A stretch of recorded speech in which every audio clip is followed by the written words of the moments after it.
상원에서는 어제 투표가 하나 있었는데 이른바 결혼존중법이라는 건데요. 여기 보시면 이제 Respect for Marriage Act라고 그래서 결혼존중법. 이게 HR 8404라고 되어져 있죠. 이게 하원 결의안으로 되어져 있는데 왜 하원 결의안이냐면은 이 결혼존중법은 이미 예전에 만들어진 법이 있습니다. 근데 그 법의 내용을 수정하자라는 수정안을 내놓은 거여서 개정안이어서 그래서 지금 하원 결의안으로 나왔었고요. 하원은 지난 여름에 통과가 됐는데 상원에서는 어제 통과가 된 겁니다. 원래 민주당 쪽에서는 이 결혼존중법을 강행하려고 했으나 공화당 쪽의 반대가 좀 심하니까 60표를 얻어야 통과가 되니까요. 근데 공화당 쪽에서 10명 이상을 회유해서 민주당 편으로 끌어들이게 하는 일이 만만치 않겠다라는 판단에서 중간 선거가 끝난 뒤로 표결을 좀 미뤄왔던 것이었고요. 그리고 협상이 계속 진행이 되어져 왔다고 합니다. 결혼존중법에서 지금 문제가 되는 내용들은 결국 뭐냐면은 동성결혼을 연방법으로 인정해 준다라는 그 내용인데 그 구체적인 문구 중에 몇 가지 사항들이 지금 받아들이기 힘든, 보수주의자들 입장에서는 받아들이기 힘든 내용들이 있었던 것이죠. 이제 그 중에 하나가 뭐냐면 원래 과거에 만들어졌던 결혼존중법에는 이런 표현이 들어가 있습니다. 결혼은 한 남자와 한 여자의 결합이다 라는 표현이 들어가 있는데 그걸 지금 없애려고 하는 겁니다. 그 표현을 없애려고 하니까 그냥 결혼은 개나 소나 다 하는 게 결혼이냐 이렇게 돼버리는 거죠. 그래서 보수주의자들의 주장은 뭐였냐면은 둘의 결합으로 결혼을 이야기하자. 이렇게 이야기를 주장을 했고요. 그래서 내용이 그렇게 수정이 된 것으로 저희가 이렇게 알고 있고 또 한 가지는 동성결혼을 성문화하게 될 경우 그것에 반대하거나 받아주지 못하는 사람들이 이 차별금지법의 영향을 받아서 문제가 발생하는 이런 상황이 생길 수 있는 우려를 이야기를 또 할 수밖에 없죠. 예를 들면 결혼을 만약에 동성결혼을 합법적으로 인정을 해 주었는데 전국 어디나 다 된다라고 합법적으로 인정을 해 주었는데 어느 교회에서 우리 동성결혼 하시는 분들한테는 예식장으로 교회를 빌려줄 수 없습니다 라고 이야기를 했더니 이건 차별했다. 이거 성적인 차별이다 해가지고 무슨 뭐 소송을 걸어버리는 이런 문제들. 이러한 문제들로부터 좀 종교의 자유, 신앙의 자유가 보호받을 수 있는 그러한 부분들이 있어야 한다라는 이야기.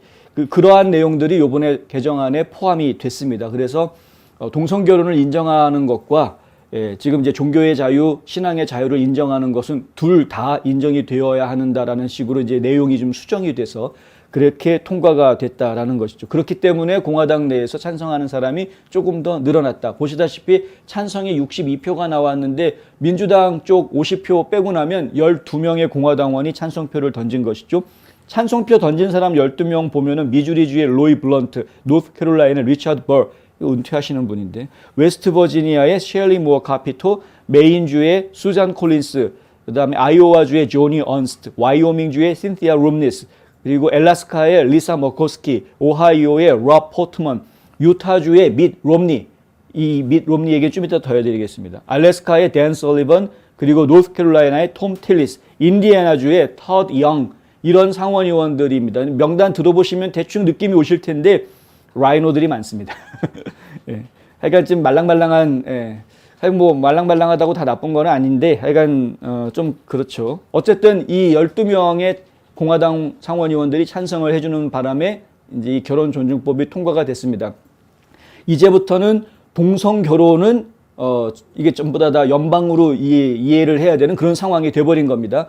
이게 왜 이슈가 되냐면은요, 결혼에 대해서 주마다 다른 규정들을 가지고 있기 때문에 그렇습니다. 어떤 주에서는 동성결혼 인정 안 합니다. 어떤 주에서는 인정하지만 그러니까 바꿔서 이야기하면은 타주에서 동성결혼을 인정하는 주에서 결혼을 하고 부부가 돼가지고 이사를 했는데 이사해온 주가 그걸 둘을 부부로 인정하지 않는다면 여러 가지 문제들이 생기죠.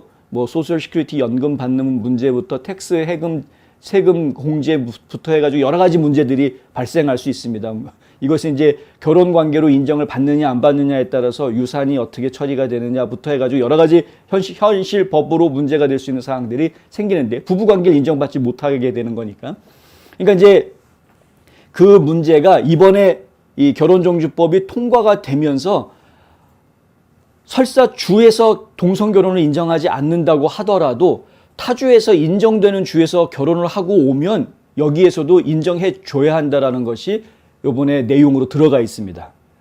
그래서 이게 이제 연방 정부가 주 정부의 권한을 지금 침해하는 그런 상황이다라는 이제 반발이 나오는 그런 상태입니다. 그래서 사실 공화당 의원들이 반대를 했던 이유가 이런 그 jurisdiction 문제, 그러니까 관할권의 문제 때문에 이거를 반대를 했던 거였는데 이 부분은 굉장히 중요한 부분이기 때문에 그렇죠. 연방의 권한과 주의 권한 문제에 있어서 AP통신에서는 이렇게 이야기합니다. 의회는 대법원의 2015년은 오버거펠 대 호지스 판례가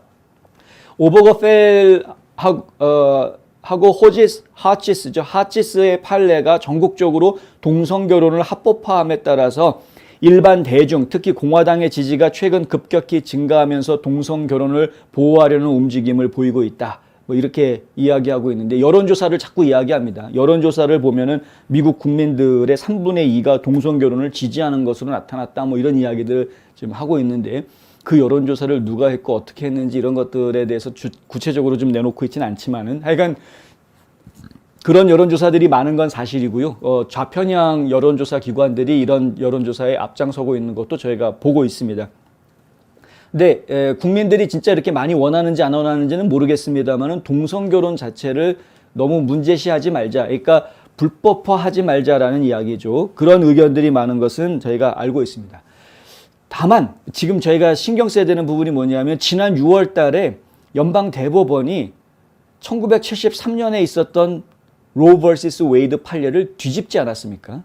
그 뒤집었던 핵심 내용이 뭐였냐면 낙태에 관련된 결정 권한은 연방법으로 보호해 줄 수 있는 것이 아니고 각 주에서 알아서 해결할 문제다. 이거는 권한이 주에 있으니까 주에서 알아서 해라. 이렇게 주의회로 그 권리를 돌려주었던 거였습니다. 마찬가지로 결혼에 대해서도 그러면 똑같은 거 아니냐. 주의회나 주정부가 그런 권한을 가지고 있어야 되는 거 아니냐. 연방법으로 이걸 얘기해서는 안 되는 것 아니냐라는 그런 해석이 나올 수가 있는 것이죠. 실제로 클래러스 토머스 대법관이 지난 6월 달에 그런 이야기를 한 적이 있었습니다. 동성결혼을 보호하는 대법원의 이전 판결도 위협받을 수 있다라는 이야기를 한 겁니다. 결국에는 2015년에 있었던 오버거펠 대 하치스 이 판례를 지금 현재 대법원이 또 뒤집을 수 있다라는 이야기이죠.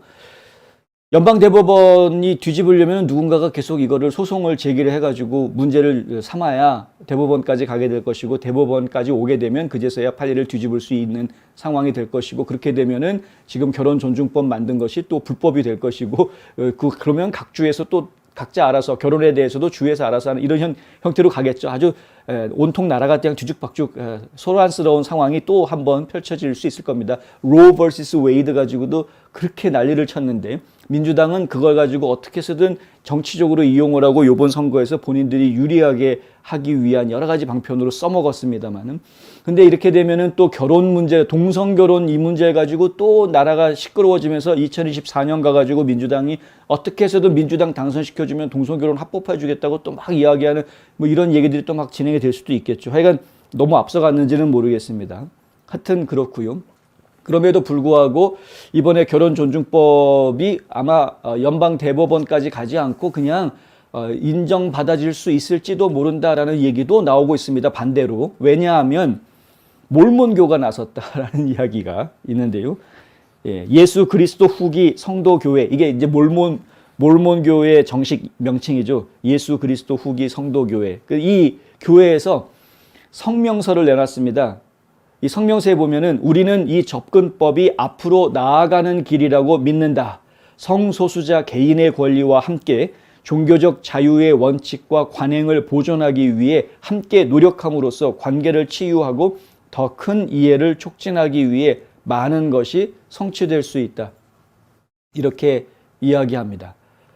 그러니까 지금 이제 아까 앞서서 말씀드렸던 대로 종교의 자유를 보호해주는 수정 조치가 받아들여졌다라는 것이 이런 그 몰몬교로부터 이러한 지지 선언이 나오게 하는 영향을 주었다. 일단 종교단체가 지지한다라고 하니까 민 롬니도 그래서 찬성표를 던졌던 것이, 민 롬니가 찬성표를 던져서 몰몬교가 이런 성명을 낸 건지 아니면 몰몬교가 이런 성명을 내니까 민 롬니가 찬성표를 던진 건지 그거는 모르겠습니다만은 하여튼 그렇고요. 이 법안은 수정이 이루어지기 전인 지난 7월에 하원을 통과했는데 하원 통과할 당시에도 지금 보시는 것처럼 공화당 중에서 47명이 찬성을 했습니다. 157명은 반대했습니다만 47명이 찬성을 해서, 그러니까 일부 공화당원들이 찬성해주고 민주당은 반대 한 명도 없이 전원 찬성하는 모습을 보여주었죠. 이러면서 통과가 됐다. 지금 이번에도 민주당은 전원 찬성하면서 공화당 12명이 끼어들어갔고 37명이 반대했습니다만은 12명이 찬성하는 바람에 이런 상황이 됐다. 지금 공화당이 가지고 있는 가장 큰 문제인데요. 결집이 안 됩니다. 결집이. 단결이 안 되니까 어떤 거를 하더라도 지금 따라가지를 못하고 있는, 민주당한테 질질 끌려갈 수밖에 없는 그런 상황들을 제가 계속 보고 있는 또 하나의 예다. 여러분들은 어떻게 생각하십니까? 결혼은 둘이 만나서 하나의 가정을 이루는 것이고요. 그 가정이라는 것은 그냥 우리끼리로 끝나는 것이 아닙니다. 생산을 하죠. 대를 이어가는. 그래서 가정이라는 것은 이 가문과 연결되는 것이고요.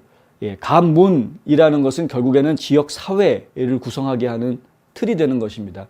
그 지역 사회가 지속 가능한 지역 사회가 되게 하기 위해서는 이 가정들이 생산을 해내야 되는 겁니다. 물론 남자 커플, 여자 커플도 생산을 하긴 하는가 보는데 하여간 참 세상이 어떻게 돌아가는 건지. 솔직히 상원에서 이거 법을 통과시키게 된 가장 큰 배경에 뭐가 있었냐면 척 슈머 상원 원내 총무가 딸이 동성애자입니다. 딸이 결혼을 했는데 딸이 여성과 결혼을 해서 딸이 아마 남성 역할을 하는 것 같고 남편 역할을 하는 것 같고 그 척 슈머 딸의 부인 되는 여자가 내년 2월 달에 출산을 한답니다. 아마 정자은행 같은 데서 정자를 받았는지. 하여간 그런 상황. 그러니까 이게 지금 남의 문제가 아니라 척 슈머 상원의원 입장에서는 지극히 개인적인 일인 것이죠.